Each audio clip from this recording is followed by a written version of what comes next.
Kirsty, how you doing? Yeah, I'm good, thank you. Good stuff. So, tell me a little bit about your experience in property. How did you get involved in commercial in the first place? Um, as I sort of alluded to, the traditional route is going via residential, and then you get a bit of courage, get a bit brave, and go into commercial after residential. Was that the same track for you, or how did it work out? Well, no, because my profession is a commercial property surveyor. So I actually fell into that as a career. I started in marketing at a surveying firm in 1999. Went, what's this? Didn't know anything about surveying, and then decided that it was a very sociable profession which would suit me. Went back to uni, and then the rest is history, as they say. So I'm actually the reverse of a lot of people. I've never done residential, so I don't know anything about, well, I know a little bit, but I don't know a lot about residential property investment. I've always just stayed commercial. So my lane has always been commercial property investment. And then I've been doing that for myself for the last 10 years, on top of kind of that professional background. So that's how I got into commercial property was through the professional route. And then, hey, why am I making all this money for everyone else and not investing for myself? So yeah, decided to start making myself some money too. Amazing. And where was your sort of area? Where were you focusing, or were you all over the place? Because I imagine with commercial, you can be called out to so many different opportunities. And it property is one of those weird ones, was an industry as a whole, no day is the same. But I Yeah. guess no property is really the same in commercial because it's such a varying degree of different sites that you can see. Well, yeah, because it's all about the leases and the tenants, and no business is the same.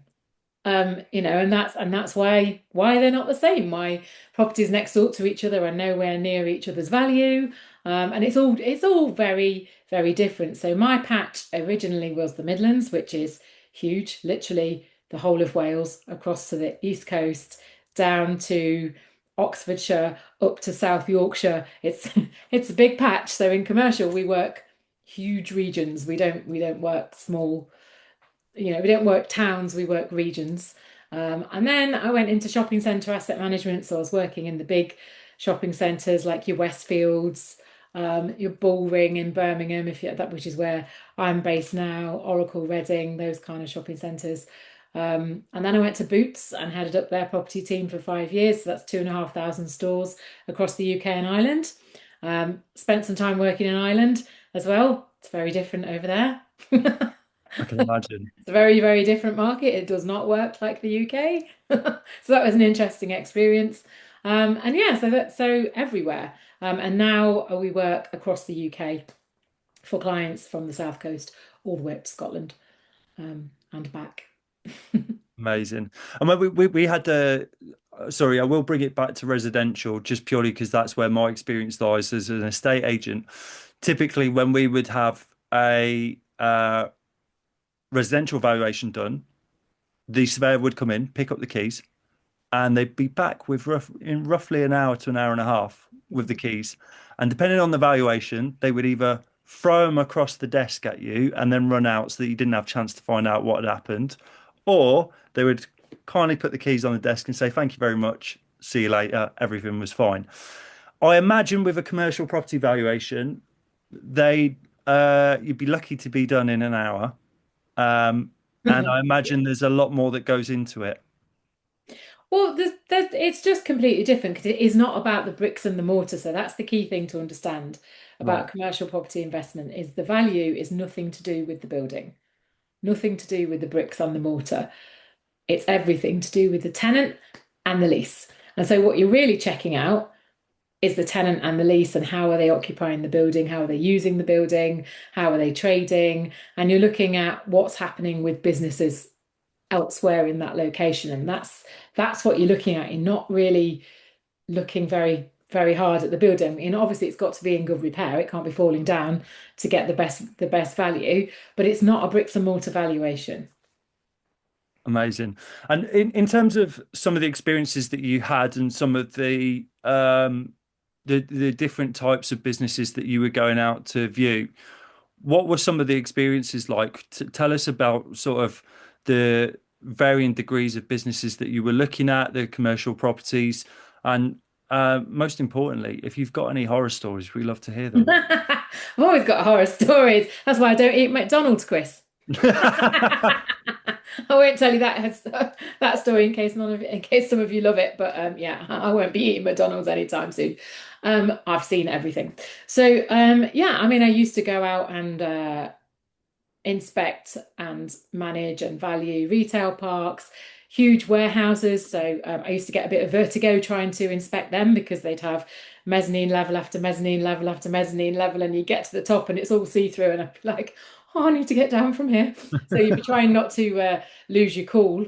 In front of the guys who knew you were bricking yourself, but you're like, no, no, I can do this. I can get up here and I can survey this Yeah. warehouse. And sometimes you would literally walk miles in a day around aircraft hangar sized, warehouses. Then the next day you might be on an office business park, in and out of offices. Then you'd be in a shopping centre.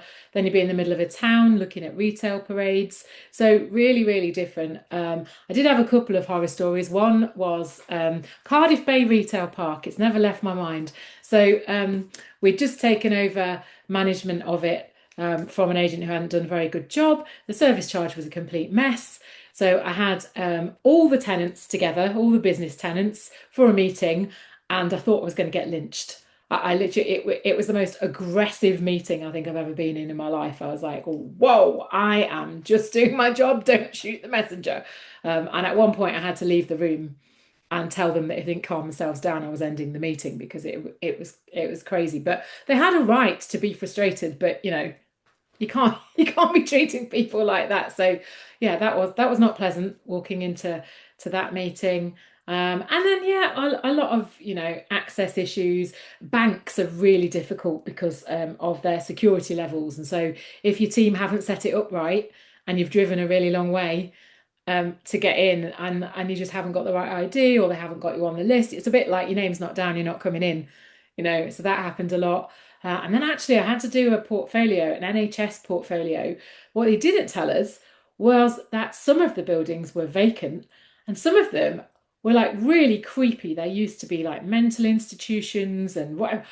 Oh wow, honestly, it was like something out of Haunted House. I was going around this property going, I don't think I'm going in here. Like I'm in the middle of nowhere. Like what? How did I end up here? I'm like, I was supposed to, nobody told me that this was just completely vacant and creepy. And so yeah, it's been very, very varied over all the years of being in commercial. And everyone thinks that's not in property thinks it's a glamorous profession, but how No, wrong it's they not.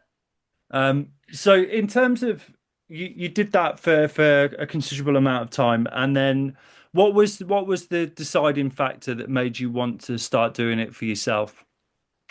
I took a sabbatical in 2014 after kind of 15 years of working away at the ranks, just working really hard. I was just so tired, and so like I didn't even really know what I wanted to do next. So I took a break for 10 months, went traveling, spent loads of time with friends and family, got really healthy, and had some space to actually think about life and what I wanted, and realized actually I didn't want to trade my time for money for a long time, much longer. I wanted more time to do what I wanted to do. And I couldn't do that in corporate, but I did spend all my money on my sabbatical, so I had to go back to work. So I went back to work, uh, but I only stuck it for 15 months. I'd given myself a taste of flexibility, freedom, living life a different way. And I just decided enough was enough. And if I was going to do it, I had to jump and I had to try. And I got my expertise, I got a lot of contacts, I could learn everything else. I saved up a bit more money. So yeah, I just decided to take a risk and see what happened. And it evolved into where I am now with my own portfolio and a commercial property consultancy, and now helping other people get into commercial. So yeah, turned out well in the end.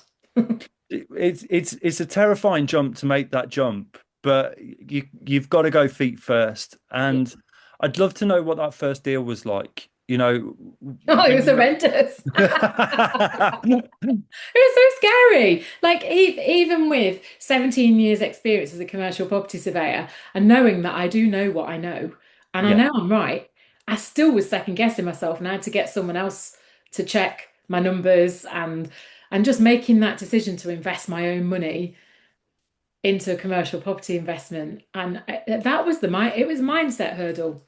A mindset is the biggest hurdle of all, I think, because you can easily talk yourself out of things as well as talking yourself into things. So yeah, biting the bullet on that first. I always say it only took me 19 years to buy my first commercial property because that's true.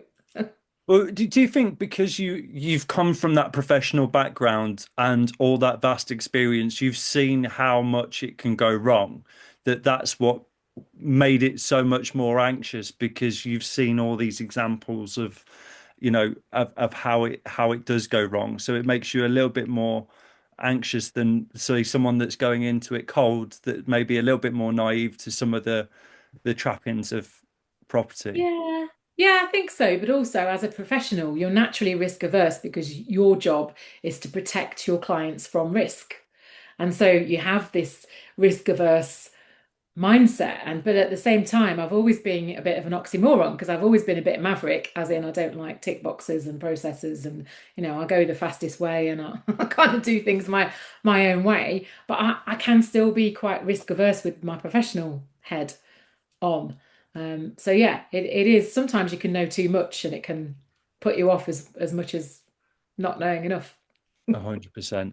And what was the first property that you bought? Was it retail or was it offices? What? Well, it was a mix of retail and office, but it was always going to be high street. I've always loved retail. I still love retail. I will always invest in the high street. It's the land of opportunity if you know where to look and what to look for. Um, the opposite of popular belief, I think. But Yeah. my first property was in a little market town in Staffordshire called Hensford, near Cannock. And it had two shops on the ground floor, a hairdresser's and an optician's, so service businesses, which are still great to invest in because we can't get our hair done on the internet. And most of us will still go and see an optician to get an eye test.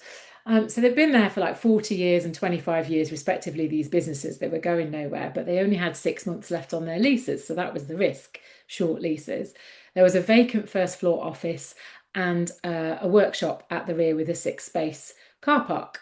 And that was what I bought. So I bought it, tenanted, cash flowing, 10.5 grand a year, 12.5% return from day one. And that's what I love about commercial property investment is you're cash flowing from day one and it really de-risks what you're doing. And then I renewed the leases on the ground floor because I knew the tenants wanted to stay. So they both signed new 5-year leases. I did have to give the officers a light refurb because the toilet was like something out of Train Spotting. And the carpets were orange in one room and blue in another. And I was like, yeah, this needs. So I think I spent £3,000, although I didn't do the work. I'm not I'm not someone who likes to do DIY or any sort of physical work. So I got someone else to do that. And then I let that to a financial services company during COVID for 5 years at 4.5 grand a year because that business knew that COVID wasn't going to last forever. And then I also relet the workshop, and the tenant that came into the workshop, this is the other great thing about commercial, spent £10,000 refurbishing the unit because I gave them a low rent. So Wow. they will do your work for you and give you your property back in better condition often. So yeah, and then it was worth £190,000. So I bought it for 87,500. I spent 9 months agreeing leases, doing lettings, doing that light refurb on the office, which was 3 grand. Then it was 19% return because the rent was up to 16 grand and it was worth 190 grand. So I flipped it in an auction, took my profit, and went and did another one. Amazing. Yeah, Hensford's got brilliant Weatherspoons. My brother lives close to Hensford, so I Oh, know it really? quite well. Yeah. Yeah, it's quite it is a very small market town and it seems to be busy because there's a lot going on there. People want to stay out of Cannock, so they keep it local, which is quite good. Is that sort of the model that you're looking for in terms of sort of the local towns and high streets? Because, I went down to Bath this weekend Mm, and Bath has a really sort of thriving scene of local independence, but there is still the element where it's been hit with some businesses, and there's still a lot of shops that are boarded up, even for somewhere quite affluent like Bath. I guess you would say that that's where the opportunities lie in terms of those units that are not being used at the moment. Yeah, they can. What you really have to do, Chris, is you have to get the real story. So every high street has got its own story. And I think it's too easy to just look at a vacant unit and go, oh, there's lots of vacancy. Yeah, but why? Why are they vacant? Because often in city centres and big towns, they'll be owned by portfolio landlords. So they might be owned by pension funds, property funds, or just big portfolio landlords. Now, what they care about is long-term value. They don't care about holding property vacant for a while if it means that they can get the right tenant in for long-term income and value. So, for example, someone like Starbucks, yeah, they've been quite acquisitive. Let's take that example. So, I have an investment in Stourbridge in the West Midlands with Greggs, and 10 doors down from me was a unit that sat vacant for 2 whole years. Nothing happening, absolutely nothing, just a board on the outside. Everyone thinks there's something wrong with it. There isn't anything wrong with it. The landlord was just working up a deal with Starbucks and waiting for them to be ready. And then Starbucks took it, they did all the work. Landlord did no work whatsoever. And now that unit is worth double what it was worth when it was vacant, just because Starbucks are such a strong covenant. So a lot of the time, there's more going on than just the unit's vacant and nobody wants it. It's not that nobody wants it, it's that the landlord's holding out for a particular rent, a particular tenant.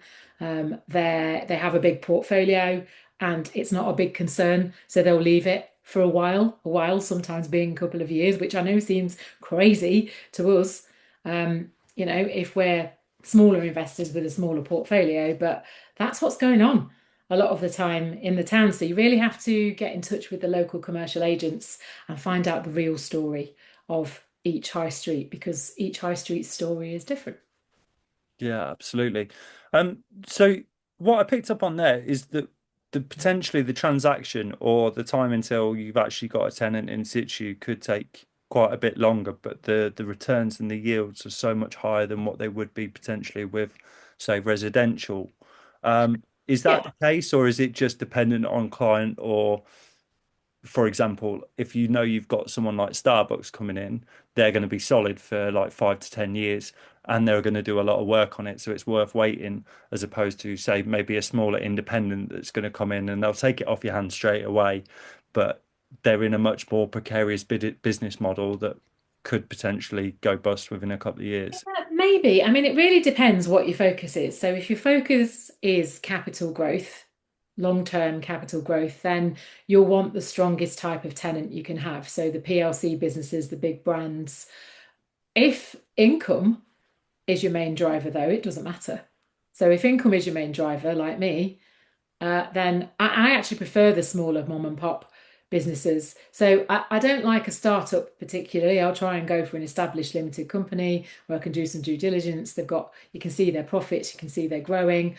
But I love independent small businesses, whatever, because they behave better than the brands. And the brands do take a long time to make decisions. They have lots of levels of hierarchy. They have an 18-month plan and you just have to slot into that plan. So kind of the brands in boxes strategy is something to do when you're a bit more established and you're not really trying to build your income at that moment, or you don't need to flip it immediately. Whereas the smaller tenants, as long as you've done your demand due diligence properly, it should take you no longer than 3 months to find the right tenant, for a property. But some landlords will hold out for a particular tenant. And you mentioned your exit there on the first one was basically you flipped it. Is that what you tend to do? Is that your sort of more chosen style with properties or strategy with properties, or do you refinance them? How does it? Is there sort of multiple ways that you can use it? Well, it wasn't really, I didn't really have a choice because COVID happened and there was no commercial property lending. For about 18 months. There was nothing available. No one was lending. And then ever since then, the rates have been so high that it doesn't really stack in terms of net cash flow.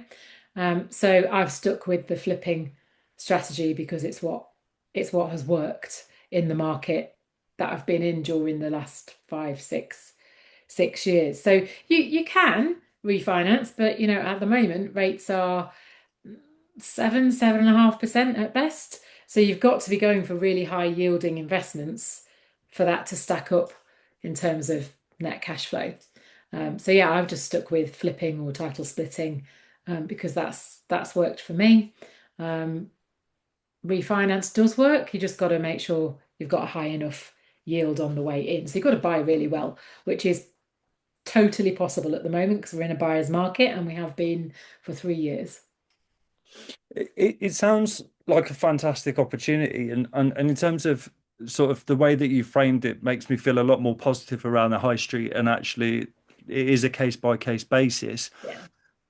I imagine that when you're actually in the thick of it and you're dealing with some of those either tenants or properties, it can be quite overwhelming and it can be quite stressful. What are some of the challenges that you've had over the last 10 years that I think a lot of people could learn from, or that would that had you known at the start of the 10 years that that would be sort of a theme or an issue that you know now? That is there something that you can sort of shed light on that based on the amount of experience Well, you've got? yeah, I mean, I think it's not really about the tenants and the leases because once you know that, then you've always got a way to resolve everything. I mean, I think the only thing I would have done differently is I wouldn't have used so much investor finance because when we found ourselves in the buyer's market that we've been in for 3 years, it's been difficult to exit because interest rates have been high at the same time as the sales market being really slow and values being low. And then that means it's more difficult to release your investors' funds in time for them to get their funds back. So that's been a challenge, and I probably would have. I might have lent into working with lenders more, but then again, the interest rates have been high. So it's the structure of deals, the funding of deals. I think ideally you want some of your own capital, pension capital, or to just be comfortable that you've got a high enough yield to support a bridge and enough value to add to get out the other side. And the other thing that I would have done is I would have lent in more to asset management rather than development. So I happen to partner, my business partner is a builder project manager. So, of course, we were going to do some development and we did commercial development. So, commercial to commercial, repurposing commercial. And we did do a couple of mixed use, converting the uppers to resi, but we always sold the flats because we're not set up to manage residential tenancies. But actually, in hindsight, I would have bypassed development altogether and gone straight to asset management because it's much quicker, less risk, less capital intensive, less to manage, just less for the same returns. So I think, I would have gone there quicker in hindsight. And obviously, with the flats above, I mean, there's quite a lot of work to be done on those. And some of the residential units that I've been into upstairs, that they haven't been touched for the last 40 years, let alone sort of the last 10. So I imagine there's quite a lot of work to do on those. But the actual retail units themselves, uh, it strikes me that you're going to have a tenant that moves in, such as you mentioned with Starbucks, that will want to put their own stamp on it and will want to do a lot with it. What kind of the sort of the key things that you would need to think about in terms of just getting it ready for a tenant within the retail unit? Yeah, it's a really good question. I'm glad you asked it because less is more in commercial. So you need to remember that this is a business home, not somebody's residential home, and a very low specification. So we're literally what we call white boxing it. Yeah. We are plastering the walls, painting them white, doing the electrics. We're putting in a bog in a box, the cheapest one you can find, because they're probably going to rip it out and put their own fittings in. And we're just putting down some bog standard flooring. And that's all we're doing. We don't touch the ceiling. We don't make it pretty. We don't, not none of that. So we've had to take the trowel out of our trades' hands and go, stop plastering the ceiling.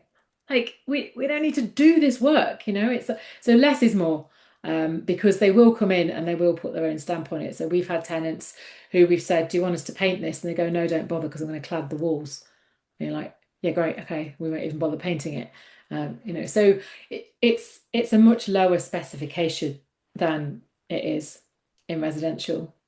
So you really in commercial, everything you know in residential, you need to turn it on its head because it's the opposite way round for most things in commercial. So tenants are responsible for all maintenance and repairs and all costs in commercial.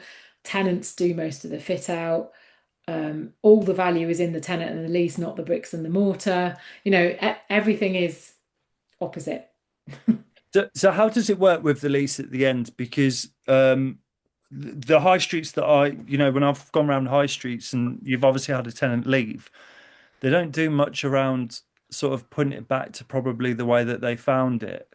Is that what is that covered within the lease that they have to put it back to the way that they found it, or is it a case of potentially they've added value? So, you know, we're probably going to strip it back and do a light refurb, as you say, for the next one because the unit. Yeah, well, most tenant leases have dilapidations clauses in that say you have to either give it back in the state you got it, or you have to pay the landlord a financial settlement for them to put it back into the state that you received it in.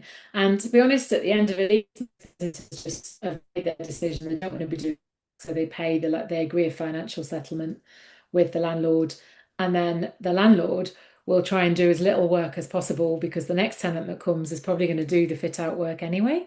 So they might keep that money to offer as a capital contribution, for example, and let the tenant do the work. On paper, yes, the tenant is responsible for handing it back in the same condition and we agree dilapidations. But in practice, what often happens is landlords go, "It's all right, leave it as it is, just pay me the money that it'll cost to put back," and then the landlord decides how to use that capital. It sounds like a lot more grown-up way of working. It sounds Yeah. it sounds like, sort of a benefit of the doubt, do a bit of business based on what you need and applying a bit of nuance there rather than going, no, you've messed up this or this isn't how we were supposed to find it. Therefore, there seems to be a lot more nicer communication in that process. Well, it's business, it's a lot less emotional than when it's an individual's home. You are dealing with a business owner or a big PLC who have got whole property teams, and even where you're dealing with a smaller business, they've usually got some professional advisors behind them. So yeah, it's a different beast. Commercial, it's much easier to manage. It's quieter once you own it. I think the thing that challenges most people is finding the deals, finding the knowledge they need, the information they need to do the due diligence, and just learning, well, how do I do those things? But once you've learned it, it's a much more hands-off way of investing in property. And I don't really hear from my tenants unless I call them. Good stuff. Um, So you've been doing this for a while, and then you decide that you want to basically support other people coming into the industry and um, basically provide a course, some education for them to be able to support them. How did that come about, and where did you start from there? Well, it came about because I ran my own property network for 6 years, and was kind of building my profile as an investor. And everyone around me kept asking me how could they learn how to do what I was doing. And so it just became kind of a natural evolution to think, well, okay, how can I help people? And then COVID happened, and I had a lot more time on my hands. Mm. And I just decided at that point, right, I'm going to get all the knowledge out of my head. I'm going to package it up and I'm going to create, a digital course that people can buy if they want to. And that's where I started. Then I added a bit of coaching on top. Then I started to do some mentoring. And then we worked out that actually the main thing people were struggling with was actually finding deals because it's time consuming. In commercial, it's not all on Rightmove. It's not all at your fingertips. You've got to have agent relationships. It might come from auctions, it might come from portfolio landlords. It's, over 50, 60% of deals never see the market. And so it's not as easy to always find the deals in commercial property investments. So then we started sourcing commercial property for clients, and that I would say is our main focus now, um, because that's what most people want from us. They just want help finding the deals. And what are the main sort of things that people are looking for? Are they following your example through the retail units, or is there sort of a bit of a theme that's going on at the moment?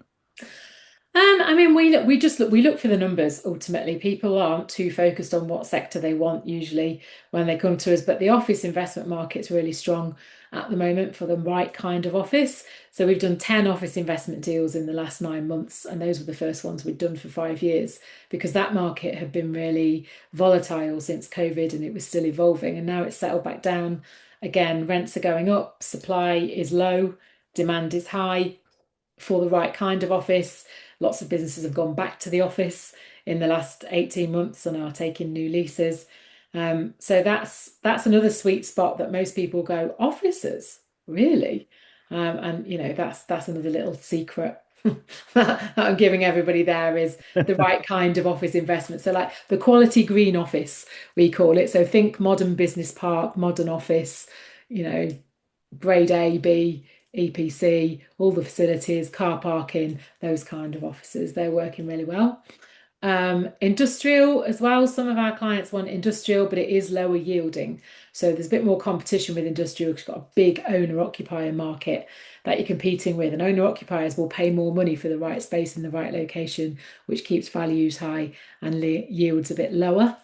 So industrial is really where you're going to go once you've made your money and you want to park it for the long term in real set and forget investments. So mainly we do high street offices or CMOs. So it's like a HMO, but a commercial multiple occupancy building, which might be a mix of retail, leisure, office, those kind of uses. Great. And I imagine that there's a lot of people that are interested in this, but that advice in terms of it's about the actual deal itself rather than the property is key in this, which makes you feel a little bit more open-minded when you come into a conversation that you might sort of have your heart on a retail unit or an office block, but actually it's more dependent on where the numbers stack. So guys, if you've got any questions for Kirsty, please do drop them in the chat. We'd love to hear from you. And we'll get round to those as soon as possible. Before we go to the questions from the audience, Kirsty, where can people find you if they want to reach out to you? So they can find me at kdcommercial.co.uk. On the website, they can find me on LinkedIn. I'm on Facebook. Yeah, those are the main places to find me. Great stuff. Hi, Kirsty. Glenn from Verdant Eco. I'm a non-domestic energy assessor. What do you think about the new reforms to non-domestic EPCs that was announced on the 18th of June? Well, I have to admit that I was on holiday in June, and I don't know what reforms have been announced. To be honest, I haven't caught up with the reforms that they've announced. But my well, what we've always said about EPCs in commercial is we're not worried about them. So there are so many buildings in the UK that can never be a B or a C based on their construction. Um, what I have seen in my own portfolio is that and you'll know better than me, but it feels to me, I don't know this for fact, it feels to me that the energy efficiency assessment criteria have changed considerably over the last year or so, because EPCs that are being redone now, where I have done zero work to properties that used to be a D, are now a B, which I find quite confusing. So, I'm not really sure what's happening with commercial property EPC assessment, but something is because it's really easy to get a high rating where it used to be quite difficult. Often, tenants don't do any work either, and the tenants will be responsible for the statutory work that needs to be done if it's within the payback period. There's also an exemption if it's over a 7-year payback period. And if the government want to make this work, they're going to have to put some grant funding in, just like they did when the Disability Discrimination Act was rolled out in 2005. So yeah, I'm not concerned. about any reform with commercial property EPCs based on all of that, to be honest. But I will catch up with what's been happening while I've been on holiday. And he's just put Glenn's put a follow-up comment. Gas isn't great now. Anything with electric is better. But I think Okay, that's well, I'd say that the majority of commercial property is electric over gas um, as standard because it's just easier to install and manage. So I think, yeah, if that's the case, then they're going to have to start putting it into their planned preventative maintenance plans to switch over from gas to electric, which the tenants will pay for. So where you've got a service charge, the tenant is paying for that, not the landlord. Um, so, oh, thank you. Yeah, if you're going to send the reforms over to me, that would be great. See, it's all reciprocal, this. a little bit of light reading before bed, that one, I think. Yeah, maybe in the morning. I think I might read that for breakfast. That's an interesting question though, Kirsty. I think in terms of sort of residential, there's been a massive emphasis on how eco a building is and how it's performing. Yeah, I mean, my question's moving away from the EPC side. But in terms of you mentioned sort of the green office blocks, and that definitely sort of has its marketability. But yeah. is it increasing saleability, marketability, or even value, you know, by having those extra steps being put into your commercial units?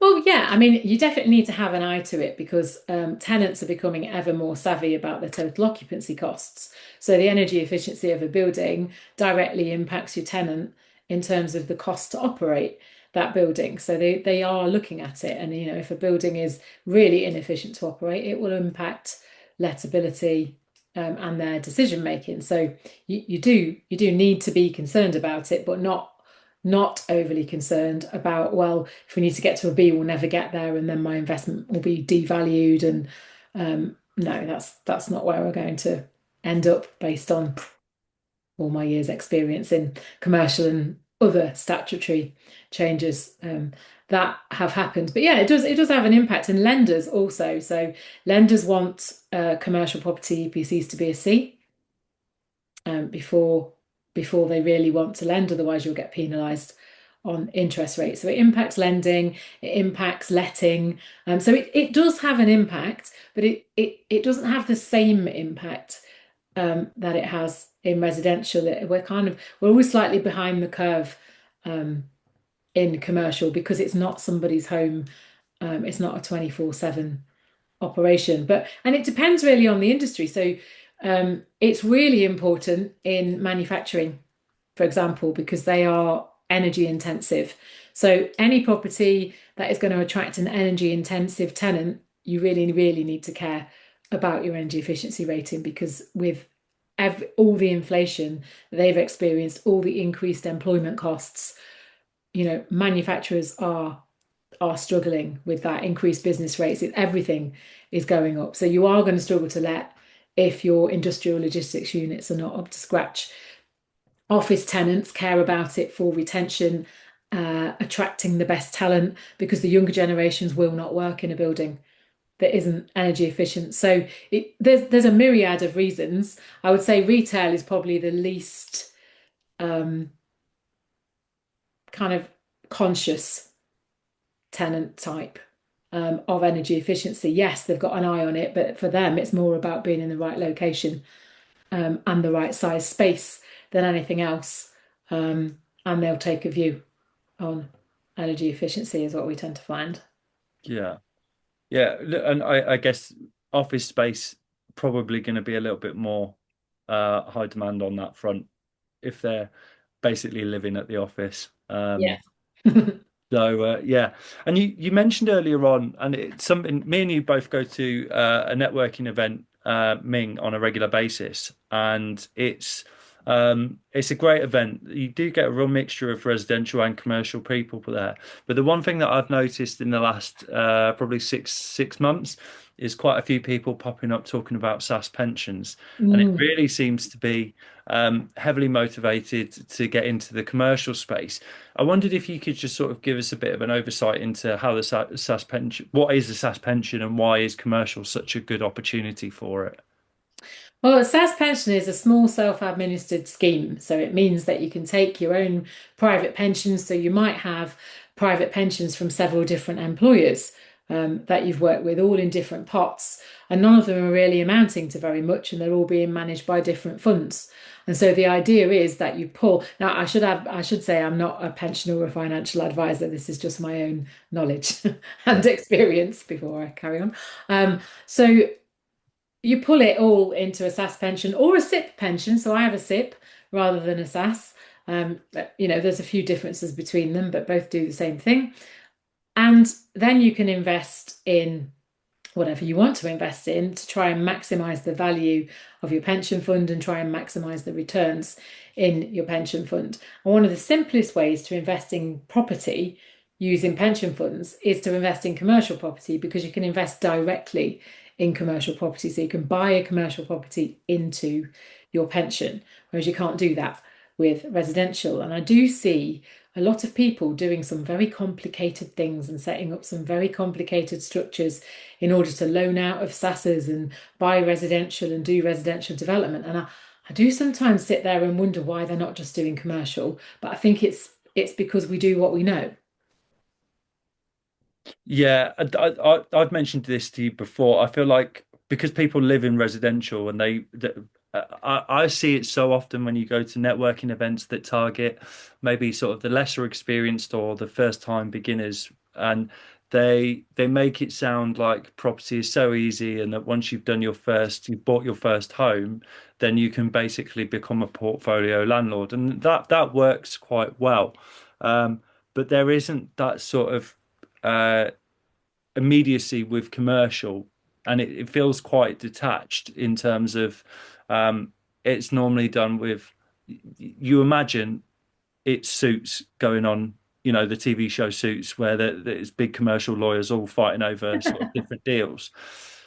The more I've spoke to you and the more I've come sort of face to face with it, it actually seems like it's not without its headaches, but there's fewer variables with commercial in terms of the drastic things that can go wrong versus residential. And it would actually make more sense if you know what you're doing and you've had the sort of training and expertise from you to actually go to commercial as a first step to understanding how the deal's structured, and the kind of tenants that you're accumulating, which then would be a better way to view residential of actually designing first with your end user, your tenant Yeah, yeah. in mind.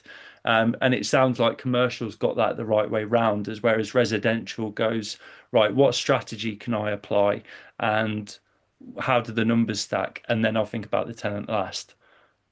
Yeah, Um, yeah, we don't think about a tenant lasting commercial, definitely not. I mean, I did a webinar that was a bit of training a little while ago, actually. And if anybody wants it, I've got the recording and I'm very happy to send you the link if you want to see it. But it was how to know if a deal is a deal in five steps and 5 minutes. And it starts with the lease because you know what you want. And so if you want to be able to add value, then there needs to be a short lease or a tenant break or a rent review coming up. And if none of those things are in there, then that's that deal out the window before you even bother spending any more time on it. Conversely, if you want it for income, then that'll be a good one for you. The next thing we do is look at the tenant. Who's the tenant? Who are they? Always Google your tenants. You'll be amazed what comes up about businesses on Google and directors of businesses and all of that. So you should definitely Google your tenant as well as looking on Companies House, check their accounts, all of that kind of thing. Um, yeah, Emma, I can get that to you. And then we're looking at rents. Are they going up or down? Then we're looking at demand. How long will it take to relet a property if a tenant fails? And only then are we looking at location. And that's kind of the order that we do things in because all of the value is in your lease and your tenant. And that's the key difference. And so yeah, when you're coming at SAS pensions and you've done residential, it is a very different investment strategy. And I think that's why a lot of people come to us and go, you know what, I don't want to retrain and learn everything that I need to learn again, but I do need to keep my pension fund safe. So if I tell you what I want in terms of financial returns, can you find me a commercial property investment that will give me that? And we're like, well, yes, and you will learn through doing. Which sometimes is a better way to learn is to learn while doing, but being kept safe because you've got professional advice while you're doing it. Yeah, definitely. I'll be honest, Kirsty. The more I talk to you, the more excited I am by commercial, and you can probably tell from my line of questioning. It's not something that I've got any experience of or any knowledge of, but you just make it sound like such the logical step to make in terms of if you are looking to invest in property, then commercial is the best option to go down. So I want to say thank you very, very much for joining us on this evening. We'll have to get you back in the future, and we can deep dive into a few more of your projects and some of the stuff that you've been working on. Um, if you could please share the link to that video, that would be amazing in the UK Homes Network app. And guys, please reach out to Kirsty. KD Commercial comes really highly recommended from some of the people that I've spoken to. So if it is something that you are interested in getting involved with, please do reach out to Kirsty, and her and the team would love to help you. So yeah, thanks very much, Kirsty. Really appreciate it. No, thank you, Chris. Been interesting. Yeah. Great stuff. All right. Have a great evening, guys. And we'll be back next week with Aisha Qureshi, who is a developer based up in Lancashire. She's going to be giving us an update on there you go, commercial conversion. It was previously an Art Deco car showroom that has been converted into apartments. So we're looking forward to finding out how she's getting on with that project and some of the challenges that she's been getting up to. So we'll see you on Tuesday at 7 o'clock. But please do keep your posts coming into the UK Homes Network app, and we'll catch you very soon. Perfect. Thank you.